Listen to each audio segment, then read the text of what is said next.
Public টয়লেটে আটকা পড়েছেন নেইমার জুনিয়র। সামনেই মানুষের ভিড়, সবাই উপর থেকে ক্যামেরা ধরে করছেন ভিডিও। বের হতেই পারছেন না নেইমার। সামাজিক যোগাযোগ মাধ্যমে ছড়িয়ে পড়েছে এমনই ঘটনা, কিন্তু আসল সত্যটা কি?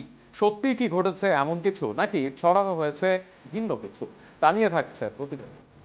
সামাজিক যোগাযোগ মাধ্যমে সম্প্রতি ভাইরাল হয়েছে একটি ভিডিও, যেখানে দেখা যায় টয়লেটের ভেতরে থাকা নেইমারের মতো দেখতে এক ব্যক্তিকে ঘিরে বাইরে ভিড় করছেন অনেকে। হাতে মোবাইল ক্যামেরা নিয়ে ভিডিও ধারণ করছিলেন উপস্থিত মানুষজন। ভিডিওটি ছড়িয়ে পড়তেই অনেকে দাবি করেন ব্রাজিল দলে বিশ্বকাপ স্কোয়াডে ফেরার পর জনসম্মুখে বিব্রতকর পরিস্থিতিতে পড়েছেন ব্রাজিলিয়ান তারকা নেইমার জুনিয়র।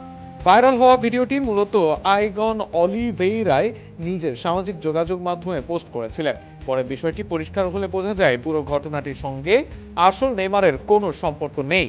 জানা যায় ভিডিওতে থাকা ব্যক্তি আসলে নেইমার নন, তিনি ব্রাজিলিয়ান লুকালাইক আইগন অলিভেইরা, যিনি সামাজিক যোগাযোগ মাধ্যমে নেইমারের মতো সাজ ও স্টাইল নকল করে ভিডিও বানিয়ে পরিচিত পেয়েছেন।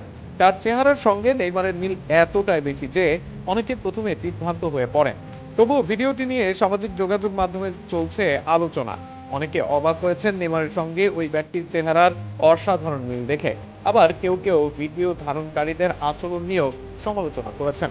সবচেয়ে বড় আশ্চর্যের বিষয় হলো, বাংলাদেশের বেশ কিছু মূলধারার গণমাধ্যম সহ বিশ্বের অনেক গণমাধ্যমই এই ঘটনাকে সত্য ভেবে প্রচার করেছে, যা পরবর্তীতে গুজব হিসেবে প্রমাণিত হয়েছে।